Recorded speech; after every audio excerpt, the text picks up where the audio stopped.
going to tell a little bit about electrical driving with trailers. I have actually a very tough job right now, because now I've been listening to Slideshow for half an hour and with such big ears, and now I'm going to tell how to stay on the ground. So, and by the way, this is not a slideshow, but it's still a good line. This is my car. I've been driving 80,000 kilometers approximately, and 7,000 of them is with the trailer. So I'll tell a little bit about the experience and why I did buy an electrical car for doing this job. How many have actually tried to drive with a trailer, glide trailer here? With electric car? Oh no, without. Oh, okay. How many have tried with an electrical car? Whoa, that's nice. Actually more than I expected. So, correct me if I'm wrong then. Okay. Why are we doing this? And yeah, this is Sean Connery in a very old movie called Goldfinger. I think everybody knows it. This is where he's laying on a table, being ready to cut up with a laser beam, and he said, "Are you expecting me to talk?" And the villain, who said he will, Goldfinger says, "No, Mr. Bond, I expect you to die." It's a very good movie. But there's an interesting thing in this movie, and I will play it here. And then,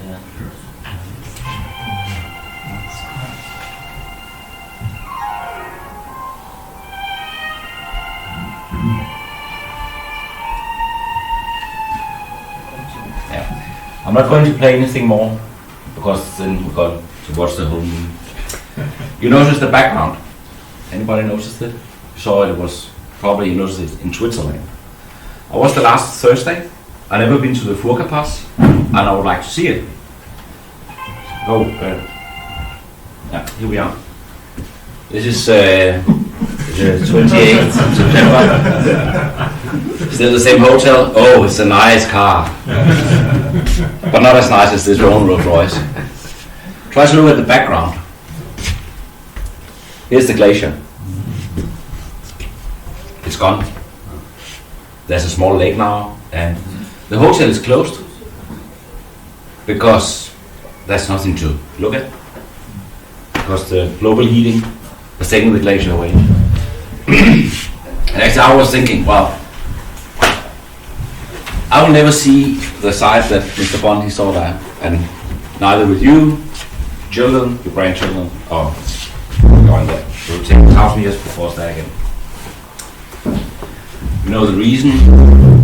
Jens have told us the CO2 is going up, the temperature is going up, and this is measured by satellites. This is the water, it's going up, and especially in Denmark, we're not a very high country, it will be a problem, believe me. Then I can move to the Flyvegruppe Pass. Going electric seems to be the way. You've seen all these graphs before. Wind capacity is just going. Same thing with the solar PV. This is an exponential growth, 110, 100, blah, blah, blah. And also electrical cars is going up everywhere. I think it's 10 million, something like that this year. They'll probably be. So, good. Now we know we need to have an electrical car. Now I will tell you who I am. I'm born on a small island, Ærø, but there's no thermals. So I don't know how I can actually get into this sport. I started gliding in 84, I'm an instructor in 93, got a wife and a kids and still have them. Mechanical engineer 93, instructor again, biggest task I've flown around 700. I've been Danish champion once, that was one of my goals, and I succeeded in 2019. I've been an electrical car owner since 2020. I'm the proud owner of a Windows 2 CT in 50 meters and 80 meters, nice glider. And then just to annoy Jens a little bit, I'm the first Danish citizen starting from Danish ground in an electrical plane on the electrical aviation day. So, and then I've driven 7,000 kilometers with a trailer and an electrical car. And the next step, I hope it will be an electrical glider. At least there's somebody here who's trying to sell me one. So, good. Here's my electrical plane experience. I added these two here yesterday, and I've flown different kinds. And this is what the first one in Denmark, this Unix. Okay, back again to the to driving with the Tesla.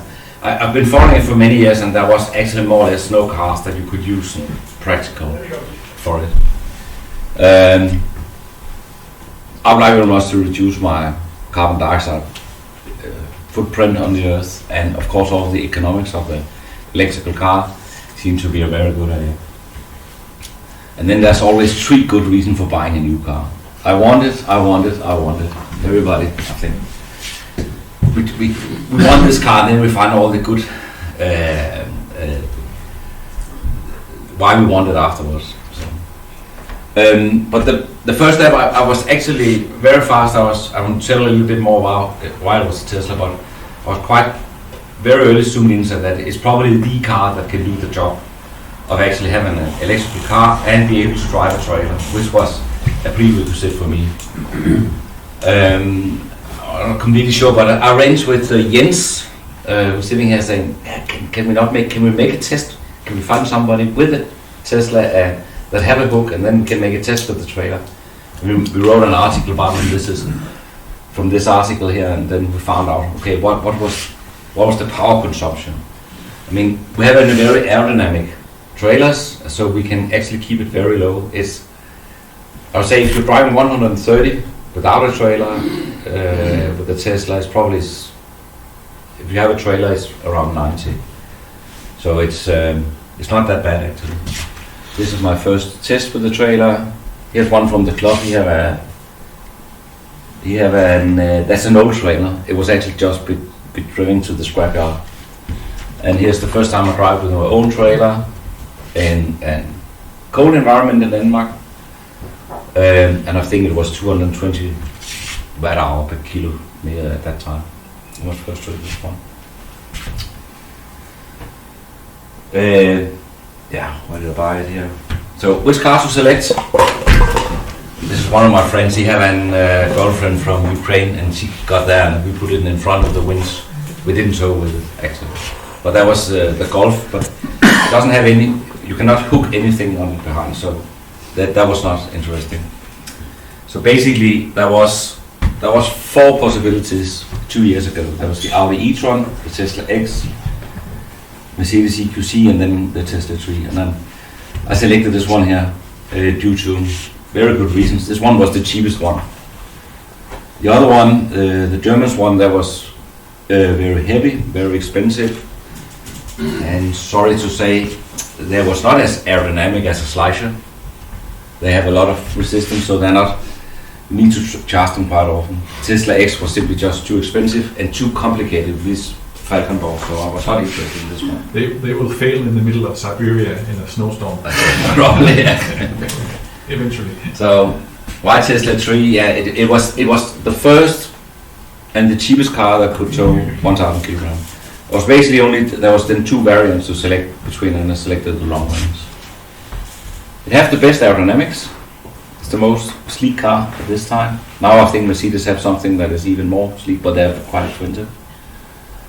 Have the fastest charger. It actually means something that you can come with a low percentage and charge for 250 kilowatt.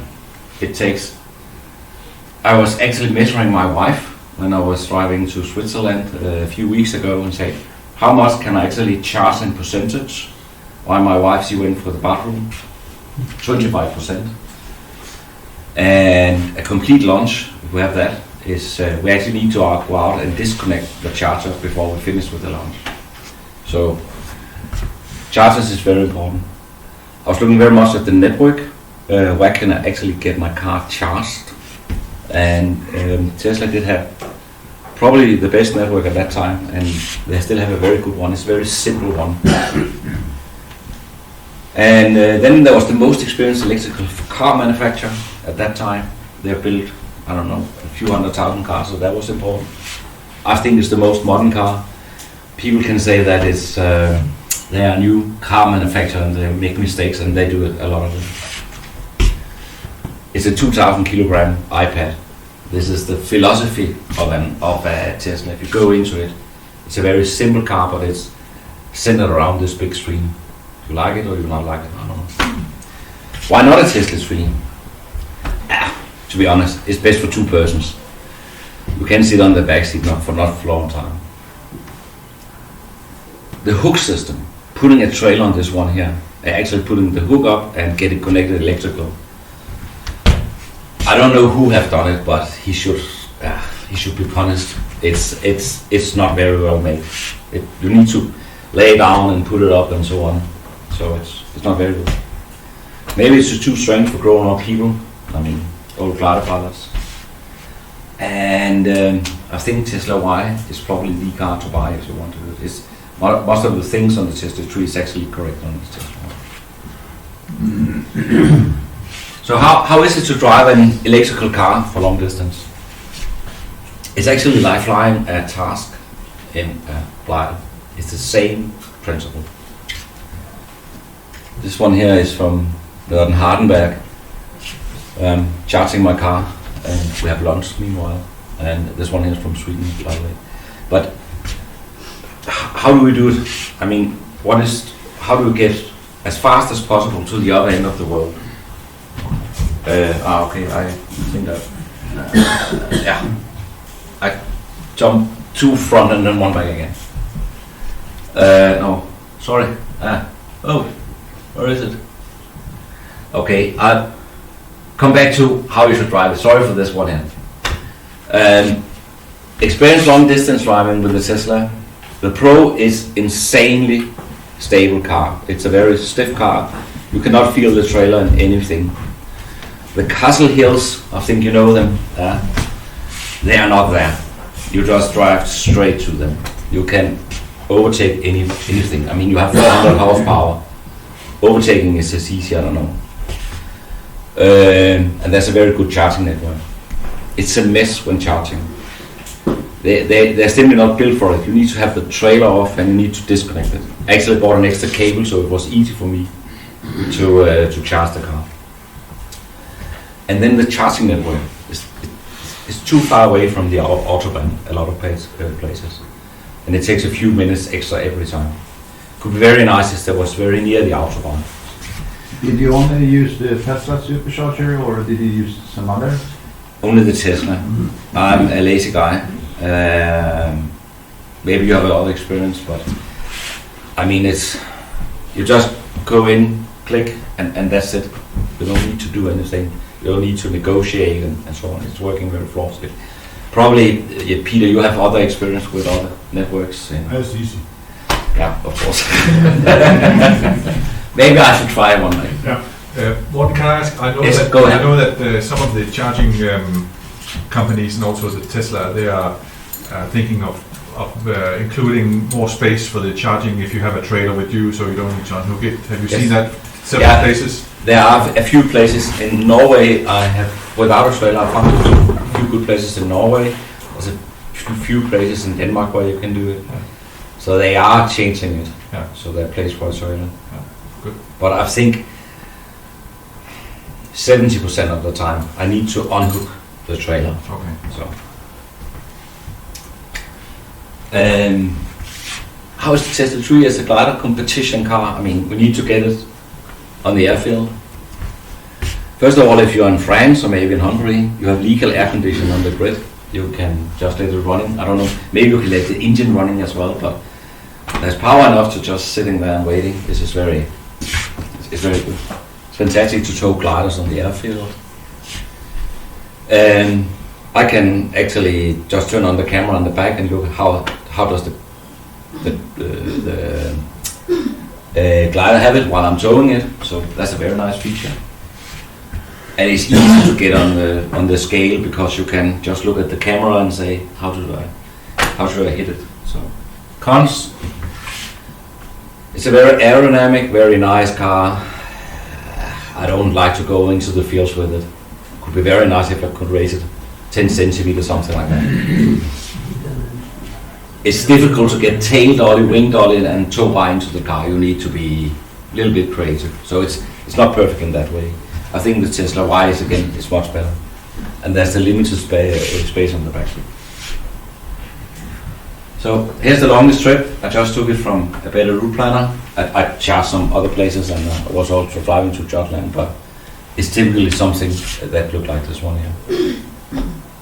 The longest one here was to Mont du Song, and I was, well, actually super lucky that a few months before I actually was going there, they opened a supercharger at the Mont du Song center, so it was easy to get the car charged.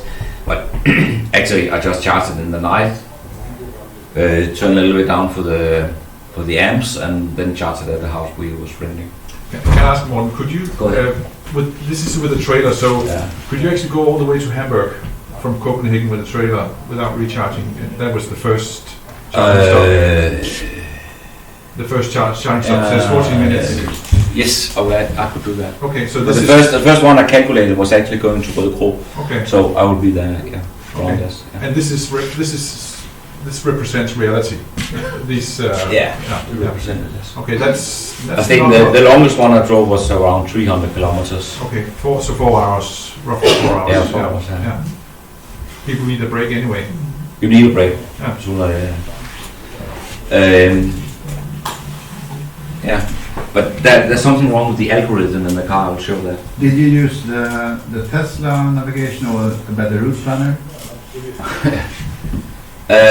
We stopped using the Tesla in the one because there's something wrong with the algorithm when it has an trailer behind you. It's too conservative, and we found out there's something wrong. It doesn't work the way we do it, and made some manual calculations and found out okay, the best strategy seems to be we find the next one where we can hit it with -4%. To be honest, and we ended there with 5 or 10%. I find a better route planner is more accurate. It's probably more accurate, yeah. But are you using it when you're driving in the car, or are you just pre-planning it? Pre-planning. Yeah. And send it to the Tesla. How do you do that? I would like to learn that. You need to learn that. Here's just a picture from Mont du Song. Here's my glider. I can look in the mirror here. In the camera to see how it is.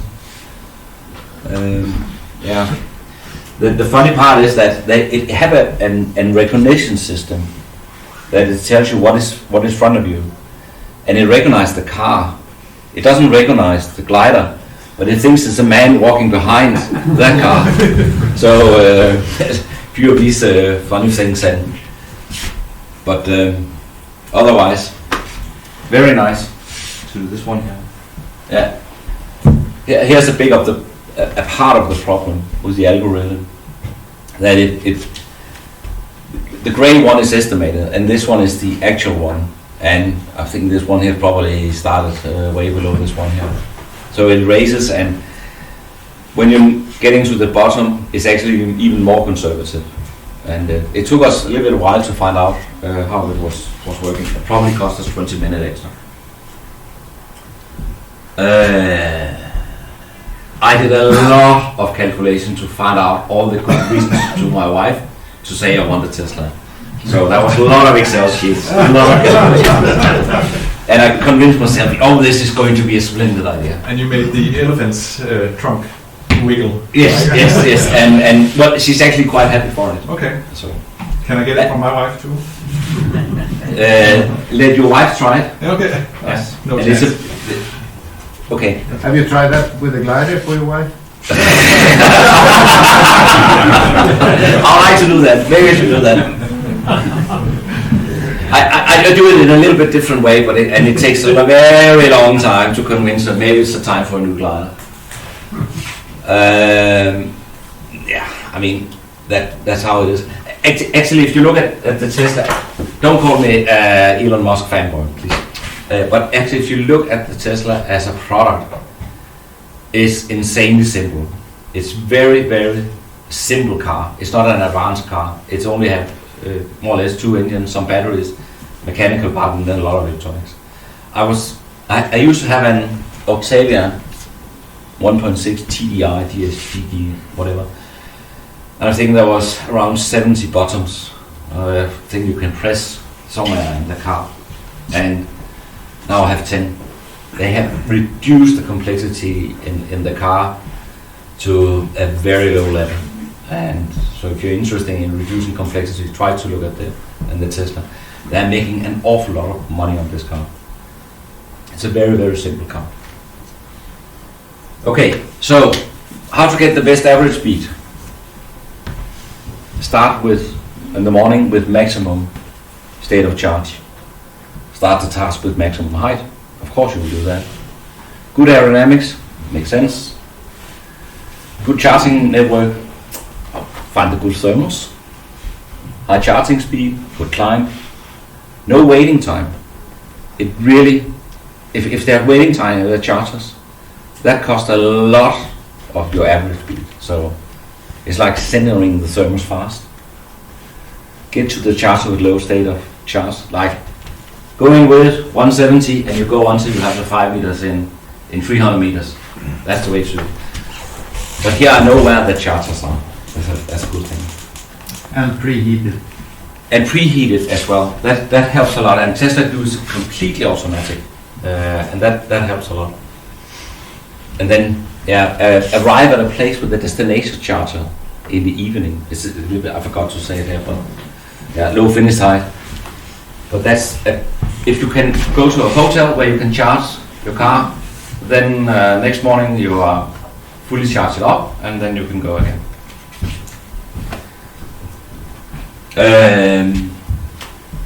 We was 6, 7 pilots, I think, 7 cars. I have to admit, it was the first time I drove such a long distance with a trailer. And since I was going to the World Championship, I called my good friend who was going to help me and say, can you bring your own car? So actually there was a follow me car in case something went wrong. I mean, I could have messed up something. I never tried this before, so I was a little bit conservative and say, bring your own car. And he did that. But I got all the times here for how much time we used and the distance we drove and so on. And put it into an Excel sheet again one more time. I think this one here is myself, with the lowest one on 70 kilometers an hour. These one, they have nearly 90s. There was 2 guys here, they eat 8 in the car. They only have small breaks for peeing. Not in the car. Sorry, not in the car. They do with 130 in France, which is allowed with the trailer. And they get a very high average speed. The other one who was more Danish, not so fast.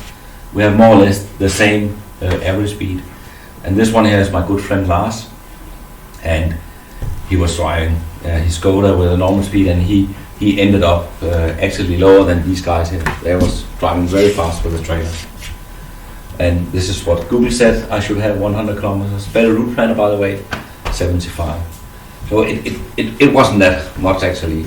I was cruising on it. So you're only a couple of kilometers slower in average than some of the other guys with fossil cars. Yeah. Okay. But use the charging pauses you have, the charging periods, to do all the job. Yeah. Don't have extra time. That's all the neat stuff. Yeah. Is it still a good idea? Yeah, I think so.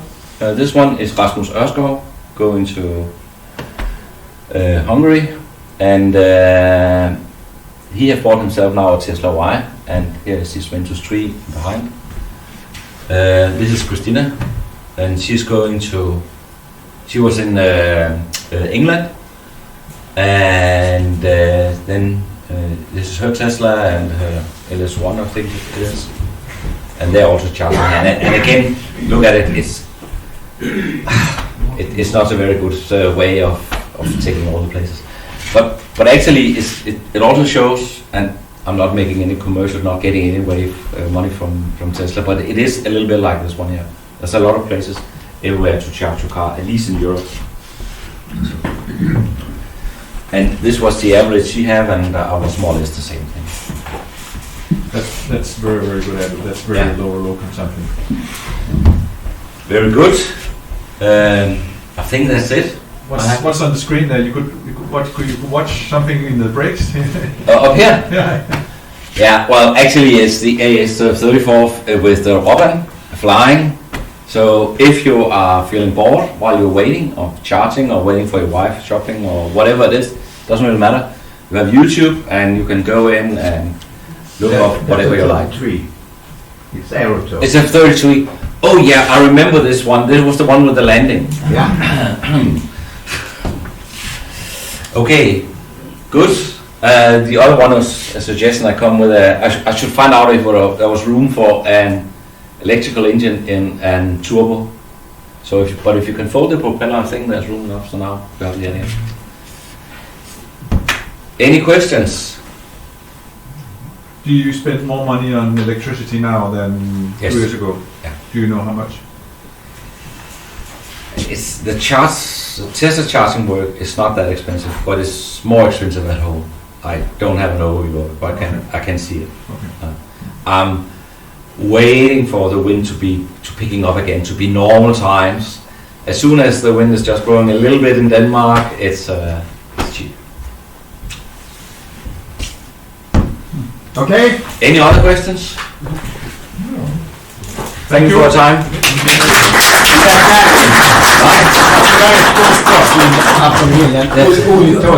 Don't make a nice landing. We have to get down.